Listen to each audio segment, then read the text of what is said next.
Para entender el arte, puede ser bueno echar un vistazo a lo que los filósofos dicen sobre el arte. El trabajo de los filósofos consiste en aclararnos las cosas, distinguir las opiniones equivocadas de las verdaderas, explicar la realidad, explicar el mundo, definir las cosas, poner nombre a lo que nos rodea. Ellos inventan conceptos y elaboran explicaciones, responden a las grandes preguntas del hombre sobre el mundo, dan respuesta a los más profundos deseos de toda persona, el deseo de saber y el deseo de ser feliz. Nos dan pautas para construir un mundo mejor. Todo esto es lo que se espera de la filosofía. Les podemos preguntar, ¿qué es el arte? ¿El arte es algo maravilloso o algo muy normalito? El problema es que los filósofos no se acaban de poner de acuerdo y últimamente no es que no se aclaren, es que han tirado la toalla. Vamos a hacer un breve recorrido por la historia de la filosofía.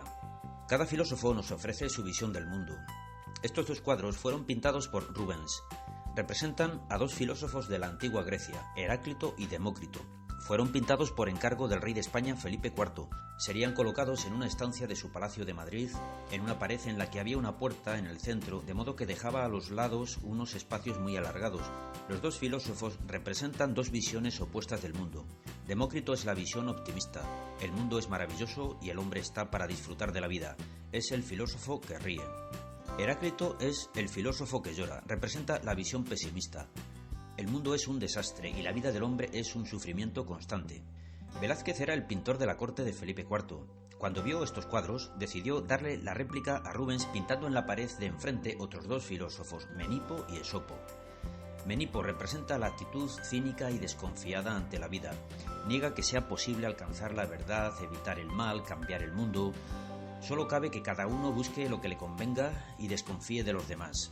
Esopo representa la actitud del que cree que es posible educar a las personas para que sean buenas. Creen que vale la pena esforzarse para cambiar el mundo. Es la actitud moralizante y confiada. Menipo es el sofista, el que vende humo, el falso filósofo. Esopo es el verdadero filósofo, el que nos enseña verdades, el que además de ser sabio es bueno. Las últimas corrientes de pensamiento en la filosofía contemporánea nos ofrecen una respuesta desilusionante. Nos dicen, es imposible saber qué es el arte. Lo único que se puede hacer es opinar y opinar hasta el aburrimiento, hasta la náusea, sin llegar a ninguna conclusión. Filósofos como Jacques Derrida, el creador del concepto de construcción, nos dicen que esta es la triste situación del hombre y hay que aceptarla porque nadie nos va a sacar de ahí. Pero se suponía que el trabajo de los filósofos era distinguir unas cosas de otras, distinguir lo que es de lo que no es, la famosa cuestión, ser o no ser. Su trabajo era aclarar, no confundir, deberían decirnos qué es el arte y qué no es arte. Su tarea es separar, poner nombre a las cosas, crear conceptos que nos expliquen cómo es la realidad, el mundo, el hombre. O sea, definir, no deconstruir. ¿Qué es eso de deconstruir? Los filósofos modernos habían mantenido la ilusión por construir un mundo mejor, creían en el progreso de la humanidad a lo largo de la historia, confiaban en el triunfo de la justicia y de la convivencia pacífica, confiaban en la razón para lograr todo eso, creían que la ciencia desvelaría todos los misterios, creían que cuando todos los niños recibieran educación, la sociedad sería perfecta y todo el mundo sería bueno. Pero en los años 80 del siglo pasado, todo el mundo se convenció de la ingenuidad de estos planteamientos. Los nuevos filósofos llegaron a la conclusión de que todas esas utopías son irrealizables. Nos dicen ahora que hay que renunciar a la verdad y a la justicia y a la felicidad. Lo único que se puede hacer es aceptar la situación, solo queda el desencanto. Y en unos pocos la nostalgia de los tiempos pasados en los que los hombres luchaban por unos ideales y se consideraban llamados a dar la vida por la revolución que haría posible un mundo nuevo. En la mentalidad actual se considera que unos planteamientos como estos son cosas de idiotas. Nos dicen que solo un idiota está dispuesto a morir por la patria o por cualquier otra cosa. ¿Cómo hemos llegado hasta aquí? Veamos. Los filósofos medievales como San Agustín y Santo Tomás de Aquino, además de hacer teología, hacían filosofía, siguiendo a los filósofos antiguos. San Agustín siguió el idealismo de Platón.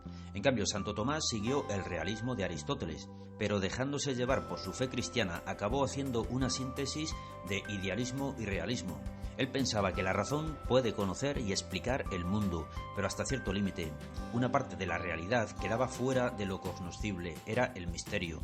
Eso que la razón no puede alcanzar y solo puede entrever, el arte nos lo muestra de un modo que no se puede explicar con palabras.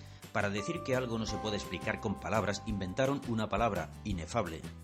Pero esta visión fue cuestionada por Descartes. Este filósofo francés puso en duda que podamos conocer la realidad tal como es.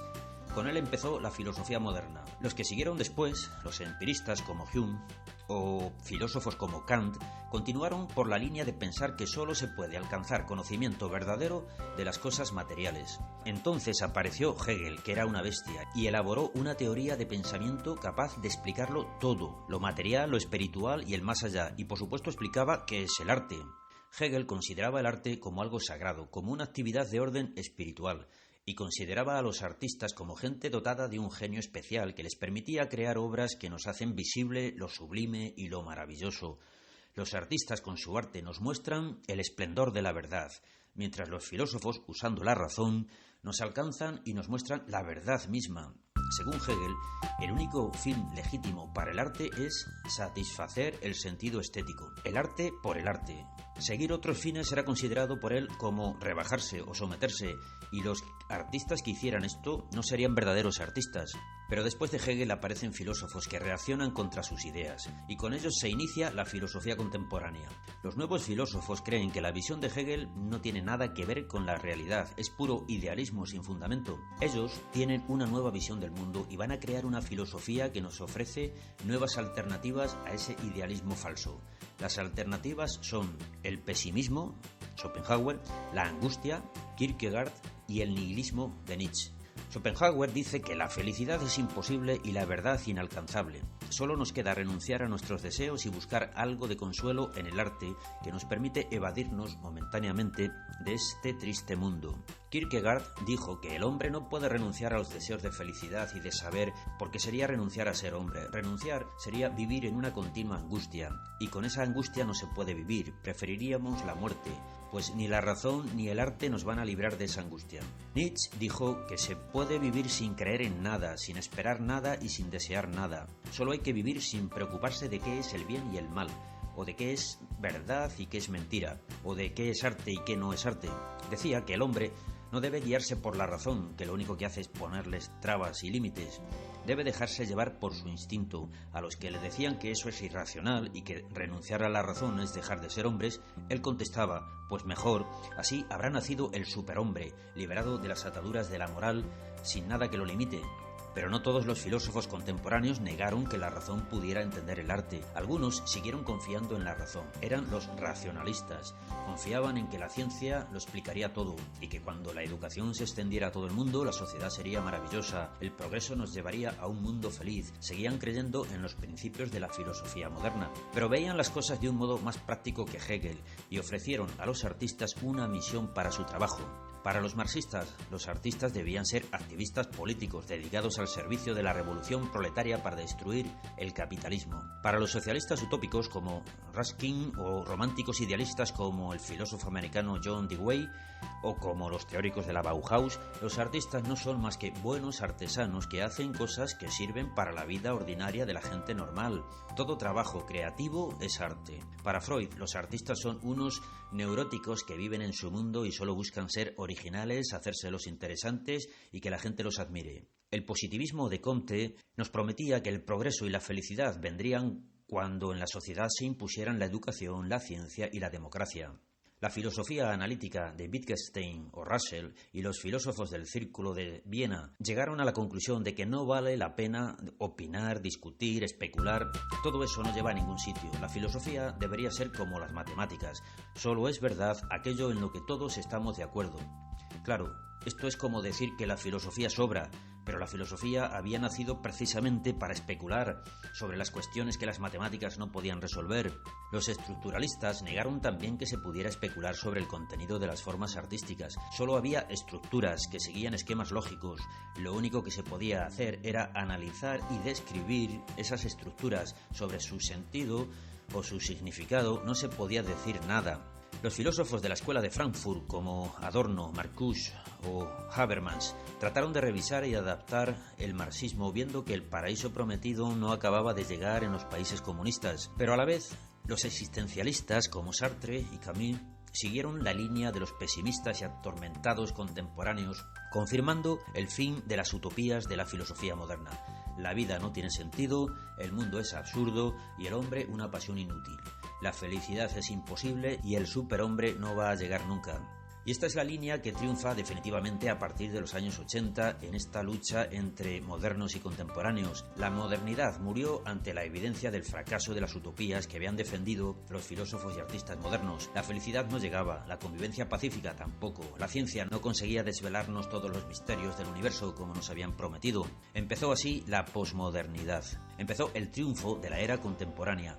Vino el relativismo total, el triunfo de los que dicen que es inútil buscar un sentido a las cosas porque nada tiene sentido. Un ejemplo de filosofía contemporánea es la deconstrucción de Derrida. La deconstrucción de Derrida representa la renuncia a la razón, a entender, a definir, a buscar verdades. Nada es evidente ni demostrable, nada es verdad ni mentira, todo es relativo, misterioso, inabarcable, indefinible. Los conceptos no son fiables, la realidad es incognoscible. Trata de superar el pesimismo, la angustia y el nihilismo, diciéndonos que no hay nada que valga la pena porque no hay nada que dé sentido a la vida. Hay que renunciar a cualquier propósito que provenga de preguntarse sobre el porqué de las cosas. Eso es renunciar a la filosofía y reconocer el fracaso de los filósofos que han llevado a sus últimas consecuencias los postulados de Descartes y Kant. La consecuencia final es renunciar a entender el mundo. Han renunciado a la diferencia entre locura y cordura. Han acabado con los límites que definían las cosas. Las ideas se han vuelto locas. Navegamos en dirección a ninguna parte, subidos en la barca de los locos. Hemos pasado de rechazar el realismo de los filósofos medievales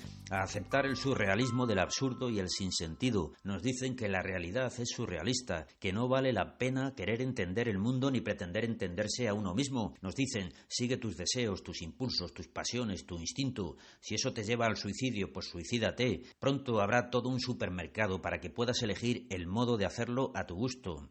Algunos han dicho, Nietzsche fue un filósofo que se volvió loco y Derrida fue un loco que se volvió filósofo. El mundo contemporáneo anda revuelto, a los artistas les gusta dárselas de intelectuales y a los intelectuales les gusta dárselas de artistas. Y parece que el problema es más profundo. Los filósofos quieren ser filólogos, los historiadores psicólogos, los psicólogos economistas, los economistas políticos, los políticos payasos. Hemos pasado de la razón lo podrá explicar todo a la razón no puede explicar nada. Los filósofos medievales pensaban que la razón puede explicar el mundo, pero no lo que está más allá del mundo. Consideraban la realidad como algo con una parte cognoscible para la razón y otra parte por encima de la capacidad racional del hombre. Con la especulación metafísica alcanzamos a entrever algo de esa parte de la realidad que está más allá del mundo y que es la causa del mundo y lo que da sentido al mundo.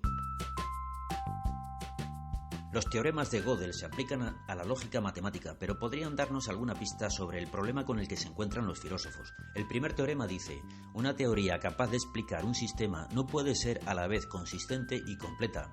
Para los matemáticos, consistente significa que no tiene ninguna contradicción.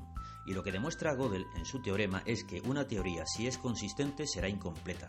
Quedará un margen de misterio sin explicar. Y si teoría es completa, será inconsistente. Es decir, que si pretende explicarlo todo, no será irrefutable. La gran pregunta de la filosofía de todos los tiempos fue, ¿el mundo es contingente o subsistente? Contingente significa que existe por alguna causa externa a él.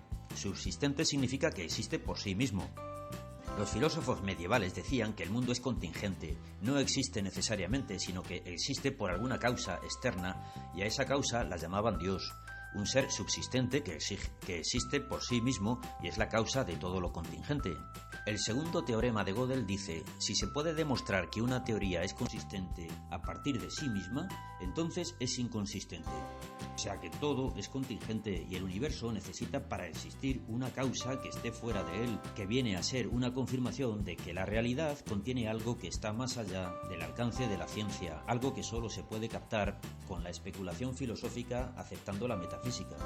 La deconstrucción es pedalear sin sentido, marear la perdiz, darle vueltas a las cosas sin llegar a ninguna conclusión. Después de milenios reflexionando sobre el sentido de la vida, los filósofos contemporáneos nos quieren convencer de que la vida no tiene sentido. Derrida acaba diciendo que la poesía es solo un conjunto de letras y palabras. Esto es lo mismo que negar la poesía, el arte, la belleza, es no distinguir entre lo que es y lo que no es. Es no decir nada, es como decir que el hombre es un conjunto de átomos o moléculas o un conjunto de tejidos orgánicos. Es no distinguir entre personas y cosas. Un conjunto de átomos no se enamora, ni se enfada, ni se entristece, ni se plantea preguntas filosóficas, ni decide suicidarse, ni hace obras de arte. Para los filósofos definir era llegar al fin. El fin era la comprensión, el conocimiento. Definir algo era llegar a saber qué es ese algo. Deconstruir es elaborar discursos imposibles de comprobar o contrastar. Hablar por hablar es construir relatos, textos, argumentos relacionando cosas sin concluir ninguna verdad. Derrida viene a decir que ya no es posible construir nada. Tampoco podemos destruir porque ya está todo destruido. Lo único que nos queda es deconstruir, que sería como pedalear en una bicicleta estática. Y ante este panorama, ¿qué podemos hacer? Reír, llorar, resignarse y sacarle el mayor partido posible a la situación para mi provecho personal, total, no se puede hacer nada, o tratar de cambiar el mundo. Pues que cada uno elija. Hasta luego. Hasta el próximo vídeo. Adiós.